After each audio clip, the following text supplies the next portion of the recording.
Shalom anak-anak kelas 4, salam jumpa kembali bagi kita.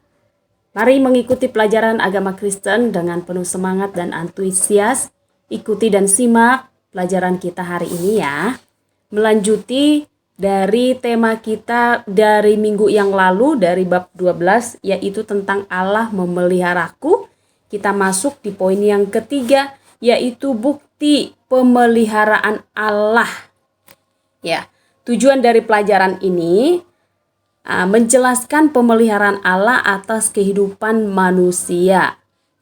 Lalu mengidentifikasi bukti-bukti pemeliharaan Allah atas manusia. Ya, bukti pemeliharaan Allah dalam kehidupan manusia akan terus terjadi sampai pada kehidupan kita saat ini. Kita akan melihat bahwa ada bukti-bukti pemeliharaan Allah dari kitab Perjanjian Lama. Yang pertama, Allah melindungi umatnya dari kutukan Bileam. Nah, pada waktu Raja Balak meminta agar Bileam mengutuki Israel, Tuhan membuat lidah Bileam itu menjadi keluh, sehingga ia hanya bisa mengucapkan berkat atas Israel. Allah melindungi umatnya dengan cara yang ajaib. Meskipun manusia telah jatuh ke dalam dosa, Allah tidak membiarkan manusia. Tetapi setiap hari, setiap saat Allah memperhatikan kebutuhan dan menyediakannya melalui alam semesta ciptaan Allah. Allah memelihara kelangsungan kehidupan di bumi sehingga selalu ada tumbuhan hijau, binatang yang tidak pernah habis, dan manusia yang mampu bertahan hidup dalam penderitaan sekalipun. Lalu kita akan lihat yang kedua, pemeliharaan Allah, bukti pemeliharaan Allah atas kehidupan manusia dari kisah Yusuf. Allah melindungi atau memelihara umatnya atau bangsa Israel melalui Yusuf yang dibenci oleh saudara-saudaranya. Nah, anak-anak Yakub telah menjual Yusuf atau saudara-saudara Yusuf ya, menjual Yusuf kepada saudagar dari Mesir. Niat jahat mereka itu mengakibatkan Yusuf terpisah dari ayah dan ibu yang dicintainya dan hidup menderita sebagai budak.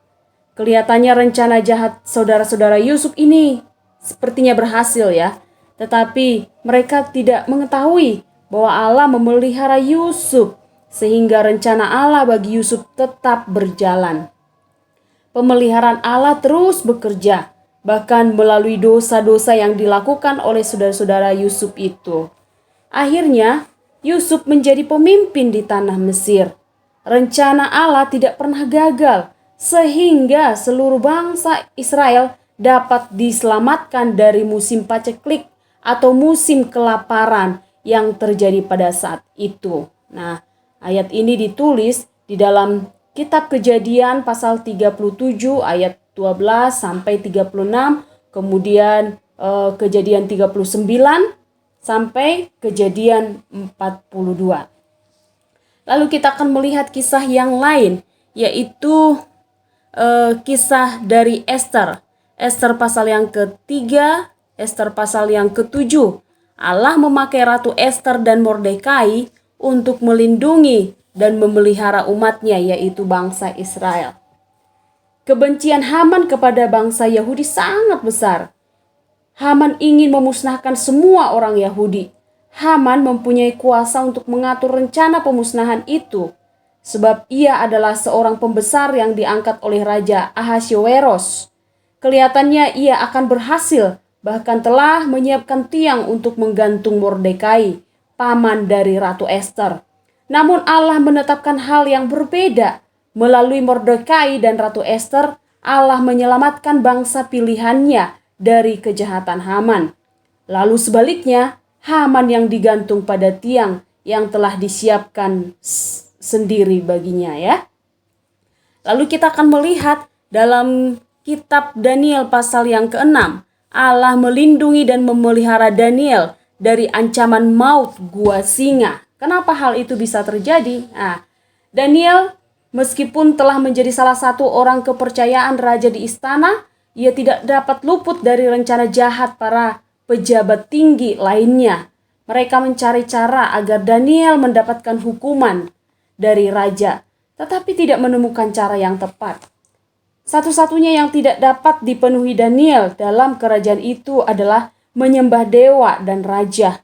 Mereka membuat peraturan agar semua rakyat menyembah kepada raja. Agar dengan cara itu Daniel dimasukkan ke dalam gua singa dan mati. Namun Daniel tidak takut. Ia naik ke atas tempat di mana ia selalu berdoa kepada Allah. Daniel berdoa di sana. Pada akhirnya memang Daniel dimasukkan ke dalam gua singa. Raja Darius sangat mengasihi Daniel. Ia pun tidak dapat tidur memikirkan Daniel di dalam gua singa. Lalu pada keesokan harinya, didapatinya bahwa Daniel tetap hidup. Allah mengatupkan mulut singa-singa itu sehingga tidak memakan Daniel. Itulah cara Allah memelihara Daniel dari rencana jahat manusia.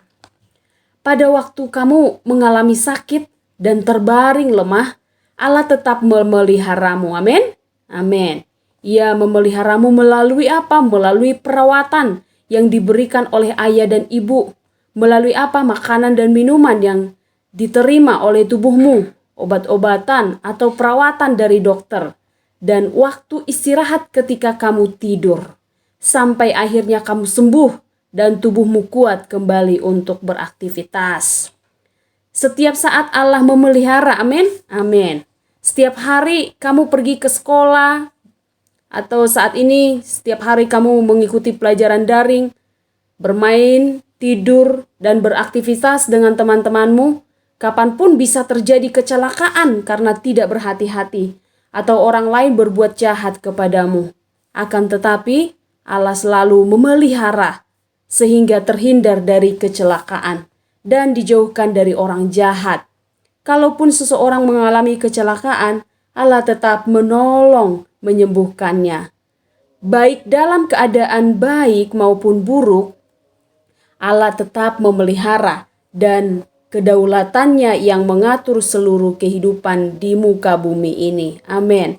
Itu pemeliharaan Allah yang nyata bagi kehidupan kita, dan pemeliharaannya itu terjadi setiap hari, setiap waktu bagi kita.